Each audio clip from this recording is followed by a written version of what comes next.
Who dat to the Who Dat Nation? Welcome to the Dome Patrol podcast, your podcast for the New Orleans Saints here on the KB Radio Network. I am your fellow Who Dat, Kevin Reed, and the 2025 NFL Draft is over. We have completed our selections in this draft. The New Orleans Saints had 9 players added to the squad through this draft. We're going to go through all 9 players, all 9 additions to this team.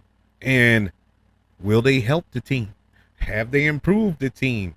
Were these selections good? Were they bad? Or did the Saints fumble the ball yet again in another draft? Well, you really can't honestly ask that question right now, because these these players have yet to have a snap as a New Orleans Saint. And so we don't know. The jury is still out. But, putting on your prediction hats, as everybody has, did the Saints make the right decisions throughout this draft, and making the right picks at the right time? Did they select the best available player at that position that they were in? And I can honestly say, for me, humbly saying, I think so. Because here's the reality of it all. The Saints have so many holes. These 9 players are nowhere near enough to fill in all of the gaping holes and gaps that the Saints are dying for right now, that we need to address.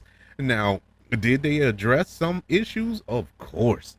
I like a lot of the picks. To be honest with you, I like them all. I really do. I like them all as far as addressing needs. Now, did the player, or is the player the right player? Once again, don't know. And I'm saying all that because I know a lot of people are up in arms about a certain player that we're going to go over. We're going to go over every pick. But a certain player, and there was somebody on the board that a lot of people feel was better. And I understand.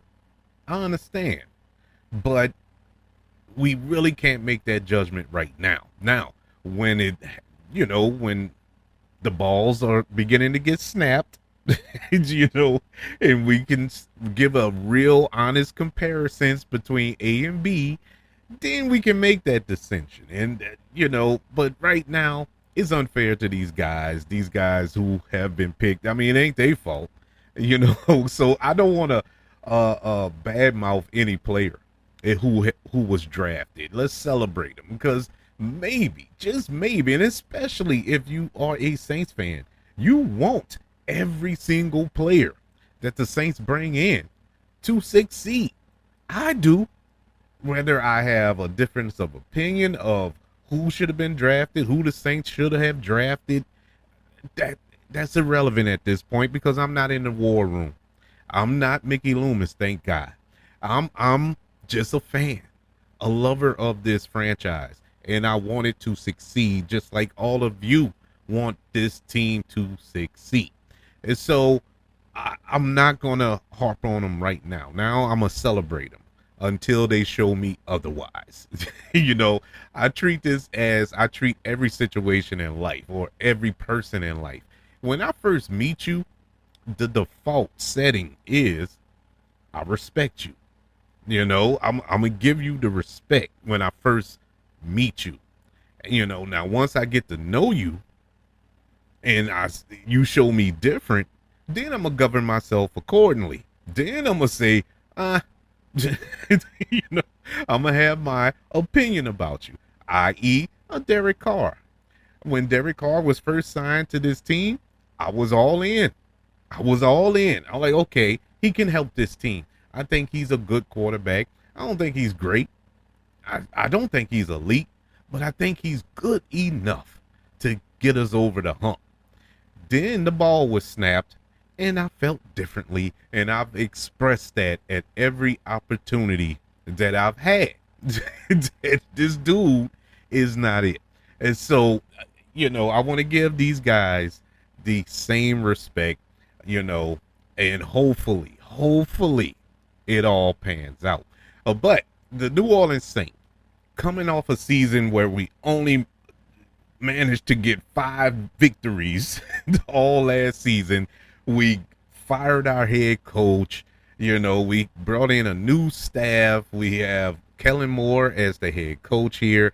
He has assembled his coaching staff that has been, for the most part around, NFL circles celebrated by this staff that he has brought in. He's inheriting a pretty old roster, salary cap, you know, the same as it is every year in salary cap hell. Have to kick the can down the road in order to sign certain players. And you have that the Saints did have the number 9 pick in this year's draft, which is a big deal. I mean, it's a top 10 pick. And so a lot of questions were going around. We have our starting quarterback, Derek Carr, who went out last season with an injury. Season ended. All accounts, all signs pointed to Derek Carr not wanting to be here any longer. He still got an extension. All of a sudden, he has a shoulder injury that may put him out for the year. This comes out a couple of weeks before the draft. Before the draft, we still haven't heard a word from Derek Carr. I mean, not even happy that Kellen Moore is here. Can't wait to play for him and all this. None of that. And the only thing that's been dropped was the fact that he is quote unquote injured. He has a shoulder injury and requires surgery, allegedly. And so you have that going on, and this draft is coming up. So a lot of question marks were surrounding that number 9 pick. Were the Saints going to go after a quarterback? A lot of people were pointing towards Jackson Dart from Ole Miss as the Saints pick at number 9. And quite honestly, I wasn't mad at that suggestion. I was like, okay, that's fine. I'm not a big Jackson Dart guy. I think he's a good quarterback. I don't think he's great, but at this point, beggars can't be choosers. we got to take it. We got to take what we can get at this point. And so, okay, we're gonna address the quarterback, and then rumblings started to come up about Shedeur Sanders. Of course, the son of Deion Sanders, the quarterback from Colorado. A lot of fingers were pointing towards him as being the Saints' number 9 pick in the first round. And I wasn't mad at that either. My only question about that was, is Derek Carr going to be the quarterback? Now, this is before the shoulder injury news came out, which, come to find out, that was leaked by Derek Carr himself, his team, whoever. He's the one that leaked that, not the New Orleans Saints. So that lets you know all you need to know. But anyway, that was before that. So I was like, okay, if Derek Carr's coming back this season and you're going to draft Shedeur Sanders, I don't see Shedeur Sanders sitting behind Derek Carr. I just don't see that. I could see Jackson Dart sitting behind him. I could see any other quarterback sitting behind him, but not Shedeur. And it's not because Shedeur is this all-round talent, this new, I don't know, second coming of quarterbacks or nothing like that. It's the spotlight that comes with Shedeur Sanders, which I think is one of, not the reason, but one of the reasons Shedeur fell so far in the draft like he did. And the Deion factor of it all, bringing unwanted attention to the franchise and all this here, which I still don't understand. As a team, wouldn't you want as much attention on your team? Wouldn't you want this publicity, free publicity on your team? I don't understand that narrative, but whatever. That's the NFL. That's how they rock. Roll with it. But in any event, I didn't see him sitting behind because all the questions were going to be, when is Shador going to play? When is Shador going to play? Because anytime Derek Carr played bad, you know that question is going to pop up. And knowing Derek Carr the way he is, he's going to play bad. And so it's going to be a quarterback controversy here. And so that's the reason I said that. Now, once the Derek Carr news came out, I was all in on Shador. I was like, okay, well, let's draft Shador. He can't do anything but benefit this team. He can't do anything but benefit it. I think he was the second best quarterback in this draft behind Cam Ward. But apparently, the New Orleans Saints, as well as the NFL, I'm not going to pin it all on the Saints. The entire NFL felt differently. And I think this was more of a sandbagging thing, sending a message to the Sanders family to do this to Shador. But I think in the long run, when history is written about this, they're going to regret it. I think they were sadly going to regret it. But anywho's, a lot took place between the end of this past season to now to lead us to this draft. So the Saints were in a position to, I guess, right the wrongs, to try to correct this sinking ship or plug the hole in this sinking ship and try to get us to port. So the New Orleans Saints at number 9. Big decision. What do we do? Do we get a quarterback? Do we get Jackson Dart? Do we get Shador? Do we get somebody else that we haven't heard of?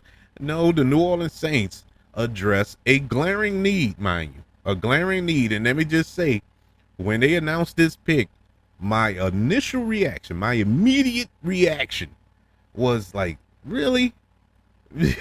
Really? Again in the first round, the New Orleans Saints drafted an offensive lineman? Again in the first round? I was like, man, really? But it is so pressing because you really have to sit back and think. Just look at last season. Just look at last season. Only one offensive lineman played the entire season, and that was Trevor Penning. And that's saying a lot. Everybody else got hurt at some point throughout the season. And it was a need. It hurt the team, literally. It destroyed the team. It destroyed how that offense was ran last season. And we have a lot of players who aren't even here no more on that offensive line. Ryan Ramczyk, he officially retired. I believe he retired 2 years ago. I don't know why he was still in the running for being on this team. I don't get that. But in any event, at the number 9 pick, the New Orleans Saints drafted Calvin Banks Jr., offensive tackle from the University of Texas. And look, I get it. The dude is the second best offensive lineman in this draft behind Will Campbell from LSU. Will Campbell went number 3, I believe. So obviously, you're going to get the second best. That's fine. That's fine. We need that because all accounts show that Trevor Penning won't be here after next season. They're not picking up his 5th-year option, and rightfully so. I mean, rightfully so. Even though Trevor Penning had his best season last year, and that's the only sad part about it. It feels like he finally clicked by moving him to right tackle. He finally clicked. So it's sad to say, but they moved him around so much. Honestly, I think Trevor Penning would be a better guard than he would be a tackle. But that's just my opinion. But you drafted Fuaga last season. You can probably move him back to his rightful position at right tackle. Calvin Banks can play left tackle as he did in college because I'm getting tired of that.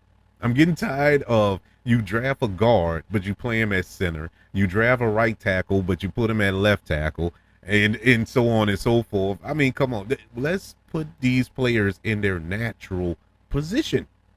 And you wonder why they can't. It takes them a while to click in the NFL because they got to learn an entire entirely different position as they played in college. And we as fans, fairly or unfairly, get mad at the player like, man, this they're not panning out. Well, when you really think about it, it's not their fault. You look at Alontae Taylor, for example, the cornerback that we have. Alontae Taylor, I think, is a really good cornerback. But they moved him from the outside to the inside, and it took him about a year to really click in the inside as a nickel. And then you had players get hurt. You had players get drafted in the secondary. So he had to move back to the outside, and he's trying to learn the outside over again because he had just learned the inside. You don't give these guys opportunity to succeed on this team by bouncing them here, bouncing them there. I mean, come on, man. Come on. It's not as simple as, oh, just stand in front of this guy. It's not that simple. It's a sweet science to these positions. That's why they get drafted in these positions. Yeah, Calvin Banks Jr., he's a phenomenal offensive tackle. He's 6'5", 315 pounds. He's out of Humble, Texas. He is one of the most decorated offensive linemen in the country, at least during his 3-year run with Texas Longhorns. He was a 5-star recruit out of high school. He started all 42 games in his college career at left tackle, and he was the cornerstone of a Texas offensive line that powered that program to the college football playoffs last season. Last season, he won the Lombardi Award and the Outland Trophy and was named first team AP All-American and shared the Jacob Blocking Trophy as the SEC top lineman. Who he shared that with? Will Campbell. Banks allowed just one sack in each of his last 2 seasons and anchored one of the top pass blocking units in the country. This was an awesome pick. This was a home run pick. Like I said, taking away my initial reaction, because in my mind I was thinking quarterback, because that was the most pressing need. And then when they drafted Calvin Banks, I was like, well, who is he blocking for? We don't even know.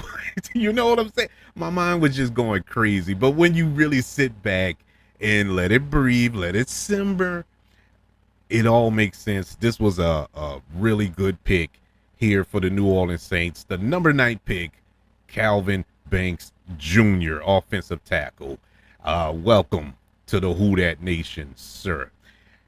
We move on to the second round for the Saints' second pick, the number 40th pick in the draft. This was the pick here. I think this was a bigger pick, a more important pick than number 9, because this pick was set up to shape this franchise for years to come.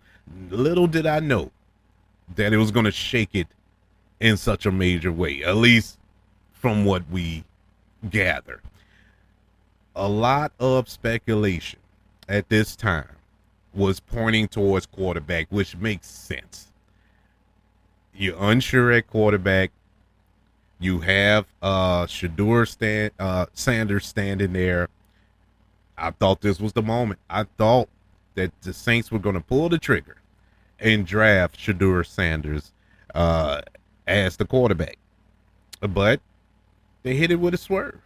We did draft a quarterback, and it is none other than Tyler Shough from Louisville. I know nothing about Tyler Shough. I had to go back and do some research about Tyler Shough. Never heard his name, and I was initially, once again, immediate reaction, mad. I mean, who is this guy? Who?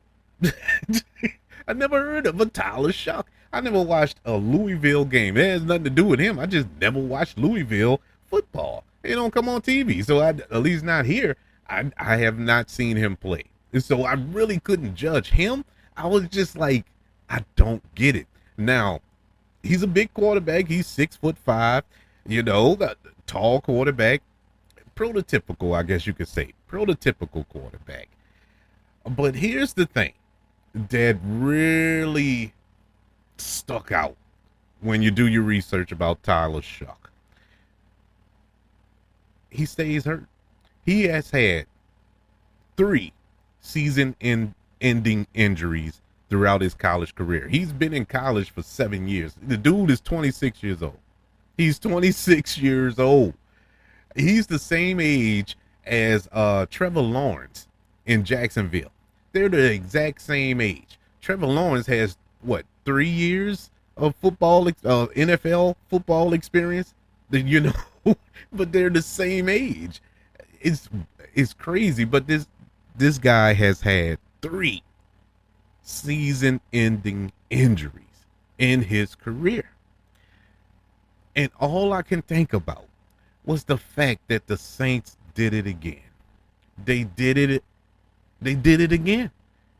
They drafted a hurt player. And think back, Kendre Miller. He was hurt in college. When you drafted him, guess what he did in the NFL? Hurt. They drafted Peyton Turner. He was hurt in college. Guess what happened when he got here? He was hurt. The moral of the story is, if you stay hurt in college, being drafted is not the elixir that's going to cure your injuries and you'll never get hurt again. It's a history. There's a reason why it's called a history of, because you constantly do it. You consistently do it. And that's what I'm afraid of.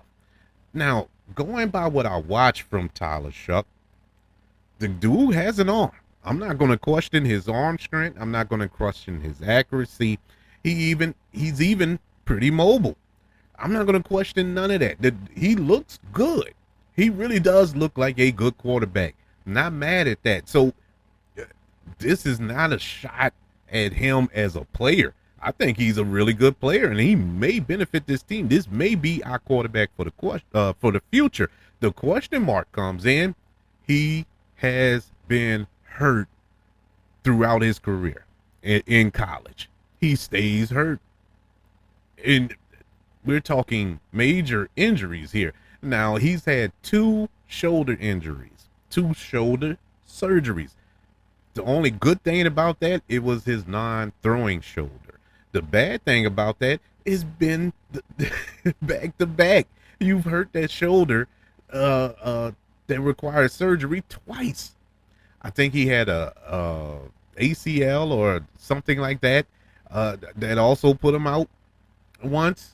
So that's the scary part I have. You know, that's what bothers me with him. I don't know if he's going to be able to stay healthy. If he stays healthy, we got something here. If he doesn't, which all accounts show that he won't, we done pulled the bed again. Here we go again, and we're probably gonna have to address this yet again. And now, thinking back again, cooler heads prevail. Did we really need to draft a quarterback this season? This was not a strong quarterback draft, obviously, as you can see. If you watch the entire draft, this was not a strong draft. Next year probably is going to be a little better, but will you be in position to get the quarterback you want next season? I don't know. But I mean, it's one thing. It's one thing to draft Taylor Shuck third, fourth round. You really ain't losing much there. I think picking him here shows you that, because this is basically like a late first round pick at number 40. So that tells me this is the guy. If you draft a guy like this at this pick this high in the draft, that's your week one starter. You know, going by today's standards in the NFL, this is a week one starter that you just drafted. I'm just not confident. I'm not confident. Now, this is a new regime, sort of. As far as coaches are concerned, yes, it's a new regime. And so maybe they can get them up to speed a little quicker. We'll see. You know, jury's still out. As I said to start off this show, I'm not going to rag on them. I'm going to go into this with an open mind. Hopefully it works out. But at the same time, I can only go by what you've shown me. Uh, and what you've shown me, yes, you're a good player, but you stay hurt. I just hope and pray that he can stay healthy. And for all who were hoping and wishing and praying for Shador, I was really hoping just for poos and giggles. But at the end of the day, I knew Saints weren't going to draft Shador Sanders. And y'all know why. I'm not even going to I'm not even going to harp on it. If you know, you know. Saints were not going to draft Shador Sanders. Sorry. This is the highest pick.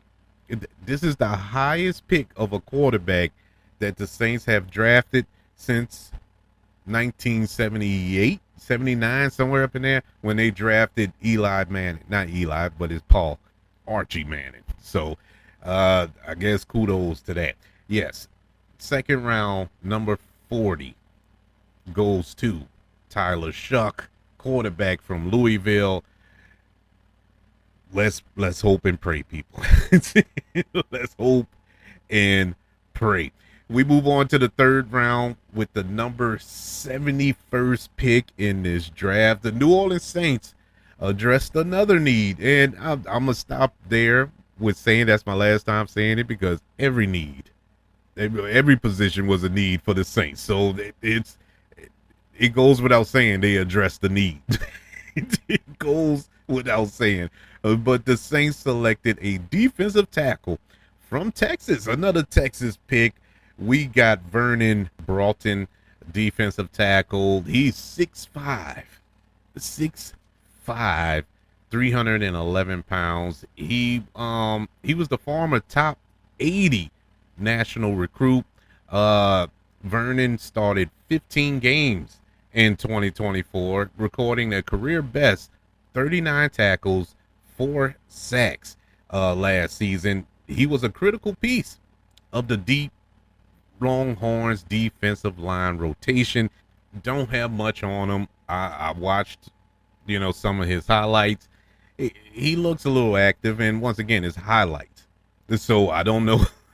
I didn't see full games with him and whatnot. A little bit that I did see, yeah, he was disruptive. So I am a little encouraged there. And Saints have some pieces at defensive tackle. Now I know with Brandon Staley coming in, I think he's going to implement a 3-4 defense. So defensive tackle is very key, and you need to be deep in that position. Saints still have Brian Bursey, who we drafted a couple of years ago, who's phenomenal, I believe. And if you're going to have a rotation going on like that with keeping them fresh, young talent here, I feel good about it. I feel good with this pick. I thought it was a pretty decent pick. We'll see how he fits in. Vernon Broughton is your third pick in the 2025 NFL draft for the New Orleans Saints. We move on to the fourth pick in the NFL draft for the Saints, and we're still in the third round at pick 93. The New Orleans Saints draft safety Jonas Sinker from the University of Virginia. Jonas is 6 feet tall. He's a two-time all-team, all-ACC selection. A key piece of Virginia's defense over the past 2 seasons there. He's versatile. He's a physical corner. Sinker led Virginia in tackles in 2023 and 2024, posting 107 and 98 stops, respectively. He also recorded 8.5 tackles for loss, 2 forced fumble recoveries in 2024. At the combine, Sinker displayed strong athleticism with a 4.4 and a 40. He's pretty quick, pretty fast, and he has a 36.5 inch vertical jump. And so he's a very athletic corner, or should I say safety. Let's see how that works out. The Saints just signed Justin Reed. You still have the Honey Badger here. You still have Jordan Howden as safeties. So the Saints, I guess they keeping that tradition going, is keeping 15 safeties on the roster. But I'm not mad at this pick either. I thought this was a really good pick. He's a really good player. You know, the highlights that I saw, once again, it was highlights. And so we'll see how he pans out, how he works out here in New Orleans. Moving on to the fourth round, the Saints had the 112th pick in the fourth round, and the New Orleans Saints drafted Danny Schwartzman, linebacker from Oklahoma. He is 6'4". He's the cornerstone of the Oklahoma's defense over the past 3 seasons. He's an All-American and Butkus Award finalist, finishing ninth in school history with 376 career tackles for the Sooners at the 2025 Combine. Danny impressed with his size and agility as the two-time all-conference selection through comparisons to some of the league's top inside linebackers. This can be nothing but a plus, I feel. We definitely needed help in the linebacker position with Demario Davis getting a little, long in the tooth. Pete Werner, he's starting to get banged up a little bit more, so we needed some reassurance there in the linebacker position, a key position, especially with this new defense that's being implemented. And so, yes, that was a really good addition. I did see a couple of games with Danny Schwartzman. He looked pretty decent. He looked really good. I'm not saying he's Ray Lewis or anybody. I'm not even saying he's Demario Davis, but any little bit can help, and I think he's a solid player. So we'll see how this all works out, how he will fit into this new defense. He can't do anything but help at this point. We move on. Back in the fourth round, Saints had the 131st pick in the fourth round.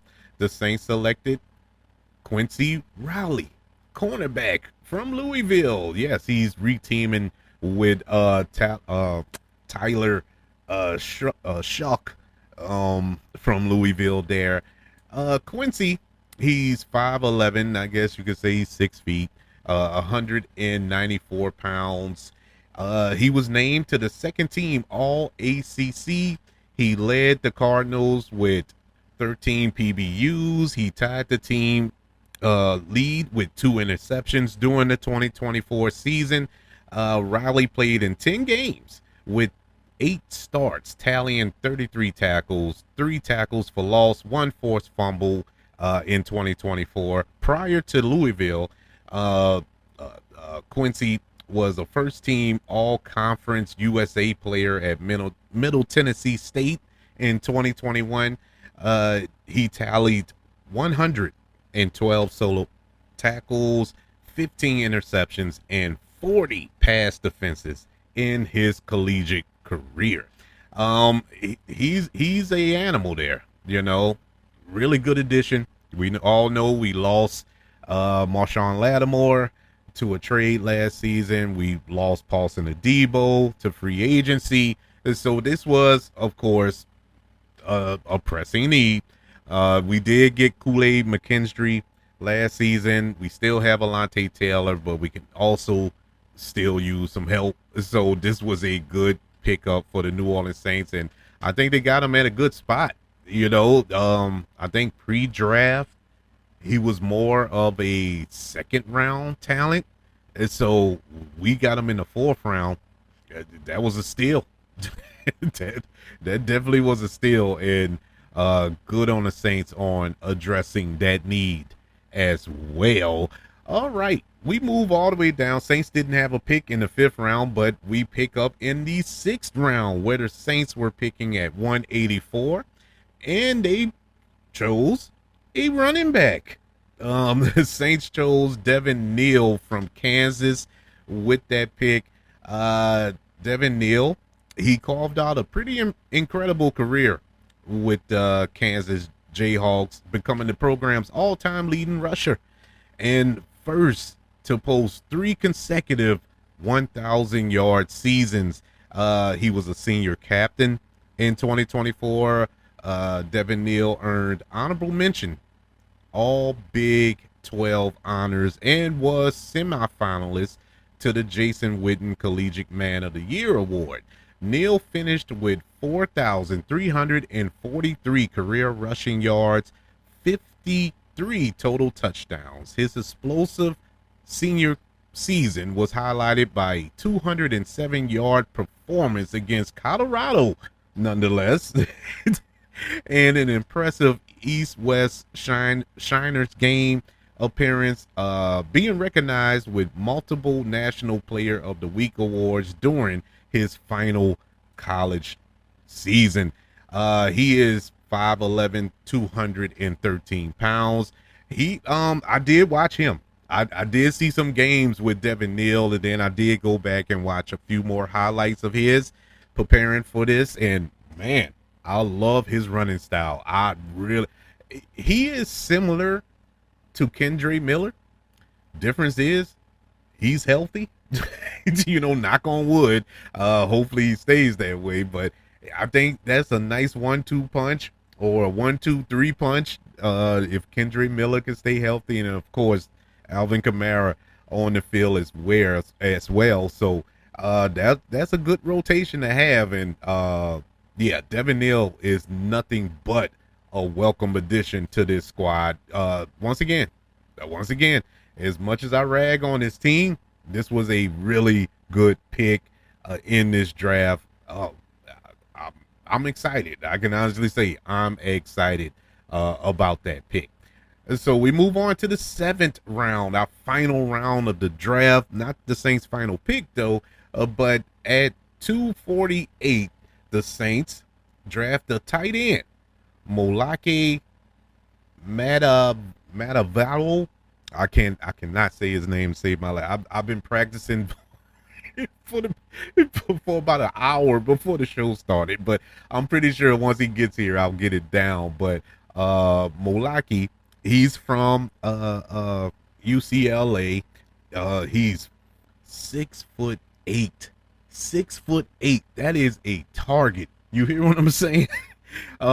He made a strong impact in both Oregon and UCLA. He played at both programs during his collegiate career. He's a former 4-star recruit. He earned all Pac-12 honorable mention honors in 2023. He led UCLA in receptions and receiving yards in 2024. He capped his college career with 74 catches for 998 yards and 5 touchdowns last season. He's recognized on the John McKees Award and Polynesian Player of the Year watch list in 2024. At 6'8", 260 pounds, the easiest comparisons I can make would be a Gronk or a Jimmy Graham. Size-wise, I would lean somewhere in the middle with him as far as, ability. He's better than Jimmy Graham because he can block, unlike Jimmy Graham, who didn't block. And, Gronk is the GOAT tight end, so I'm not going to say he's the GOAT, but he has potential to be a outstanding tight end in this league. He's big, but he moves like a wide receiver. He can run routes from the little bit that I saw of him. It's not like I followed all 4 years of his career in college, but the little bit that I did see, I'm encouraged by this. If he's able to make an impact on his team, we shall see. I'm excited either way. That leaves the Saints with one more pick in this year's 2025 NFL draft, and in the 7th round at pick 254, the New Orleans Saints selected a defensive lineman, Fadil Diggs from Syracuse. I knew nothing about him, so I had to do as much research as possible for him. He's 6'4", 257 pounds.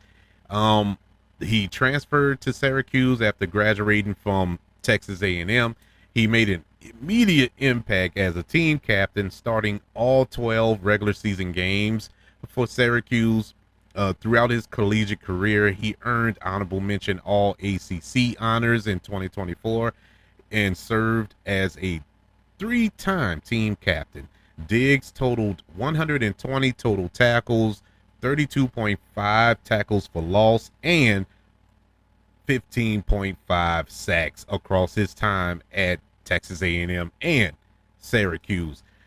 This is an edge rusher. We you can never have enough edge rushers, and so you know you're not really you're not gambling a lot. Seventh round, late seventh round pick here, and so I'm not expecting much from him, but hey, anything can help. Anything's better than what we've been getting at that position. To be quite honest with you, for the past few years, we've kind of swung and missed on a lot of edge rushers throughout this season. Past few years, Peyton Turner comes to mind. Marcus Davenport comes to mind. Isaac Forsky comes to mind. So, we desperately need a pass rusher, and God bless him, Cam Jordan. He's given his blood, sweat, and tears to this team, but I think the tank is dry. I don't think he has anything left to give, to us. But I mean, we need some help. And this is nothing but a help, and I am encouraged by it. So good on the New Orleans Saints for this pick as well.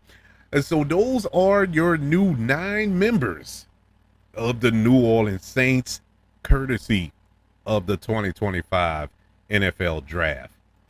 Now, the Saints did pick up some undrafted rookies, undrafted players, and I pay close attention to this now, especially the last couple of years. When you really sit back and think about it, a lot of impactful players have come out of the undrafted free agents that the Saints signed. I mean, for example, years ago, Pierre Thomas. he was an undrafted free agent that the Saints picked up. Rashid Shaheed, recently undrafted free agent that we picked up. So we've got some gems to come out, and those were just 2 examples. There have been multiple players that have been just diamonds in the rough for the New Orleans Saints. So here are the 11 players that the Saints did sign that we should probably keep an eye on, because hey, who knows? Who knows going forward? The Saints signed cornerback Dallas Beeman, punter James Burnett, edge rusher Jashawn Davis, safety Elliot Davison, wide receiver Moochie Dixon. He should make the team just because of his name, Moochie. I just want to say that every week that he makes a catch. There go Moochie. Yeah, that's one of the signings. Tackle Easton Kelty, linebacker Trameen Powell, guard Torricelli Simpkins III. Sorry for butchering his name there. Defensive end Omar Thomas, wide receiver Chris Tyree, and running back Marcus Yearns. So those are your new additions to the New Orleans Saints, your new young crop of players. Are these the future? Is this the future of the Saints? It's on them now. They've gotten their opportunity. It's up to them to take it and grasp it and run with it. So I wish all of these guys all the luck in the world. I hope all of them find a way on this team and help this team become what we once were. As far back as 10 years ago, whatever, when the Saints were actually worth something. So I'm praying for these guys. I'm hoping and wishing that these guys are successful in this league, but more importantly, here in the Who Dat Nation. And so I would love to know from the fellow Who Dats out there, are you encouraged by this? Did this change your way of thinking about this team? I know a lot of people, a lot of Saints fans were checked out, before this draft, after, immediately following the season ending, a lot of people were checked out. And trust me, I get it because I was to a degree. I was completely checked out on this team. I was done. Mickey Loomis is still the GM, so I'm like, I'm not, I'm not, I'm not there mentally with this squad. But you know, I just can't quit them. I can't quit this team. I love them. I love the Saints. For better or worse, I guess I'm a glutton for punishment. So, I I had to pay attention to this draft. A friend of mine, we were talking before the draft, the day before, and he was like, "Man, you gonna watch it? You watching? Where you watching the draft at?" I said, "I'm not even watching the draft. I'm gonna wait for the alerts to come on my phone, and I'm just gonna go with it like that. I'm not gonna get my blood pressure boiling and stress out watching this draft." And then the day of the draft, we were we were talking, and he was like, "Oh, you going home? What you gonna do since you're not watching the draft?" I'm like, "Bro, I'm watching the draft. I did." I don't even know why I said I'm gonna watch it, and I did. And of course, like I told y'all before, I got mad, and then cooler heads prevailed. I took a little walk and cooled my tongue, and it all came together. I was like, okay, this isn't bad. I'm not a professional analyst who likes to give their grades, but just from my standpoint, from my little platform, if I was to give the New Orleans Saints a grade for this draft, I would say a B minus. I would give them a B minus here. But like I said, this is all off of assumptions. I'm only assuming that all of these picks will work out, and every year for every team, it never does. It never pans out the way you envision it initially. But I'm still optimistic. I'm more optimistic because we have a new coaching staff, a new system, maybe a new approach to doing things. So I'm hoping that everything turns out right. But I want to know from the Who Dat Nation, what do you think? Email the show, kbradiopodcast@gmail.com. You can also search for the show on all social media platforms. Just search for the KB Radio Network. Also, don't forget about YouTube. Subscribe to the KB Radio Network channel to get content from the Who Dat Nation, from the Dome Patrol podcast, and other programs here on the KB Radio Network. Just subscribe and like this video if you don't mind. Don't forget about the 5 stars, the reviews, and sharing this show if you're listening on Apple Podcasts, Spotify, iHeartRadio, wherever you are currently listening to the Dome Patrol podcast, your podcast for the New Orleans Saints here on the KB Radio Network. Everybody, thank you for joining me for this 2025 draft recap for our New Orleans Saints. Oh man, I don't know, man. I'm excited. I'm like half excited, half like because I've been burnt so many times by this team. But I don't know, man. Like I said before, I'm a glutton for punishment. We'll see how this all turns out, especially this quarterback. Man, please stay healthy. Please. But I want to see in camp the quarterback battle that's going to happen between Tyler Shough and Spencer Rattler. Will it be the best man win, or are they all in on Tyler? I want to know how that goes. So I am focused in on that aspect of training camp. I don't know. I had a brain fart for a second. I couldn't remember what they do, but I am deeply intrigued by that battle in camp. But we got a long way to go till that. Oh, actually, not that long, to be honest with you. Time's flying by. Time is truly flying by. But that's the show. Thank you all for joining me. Can't wait to speak to you in a couple of months or whenever training camp begins. We'll start breaking down training camp over there on Airline for the New Orleans Saints and get prepared for the 2025-26 NFL season. Until then, I'm going to be screaming to the top of my lungs, who that?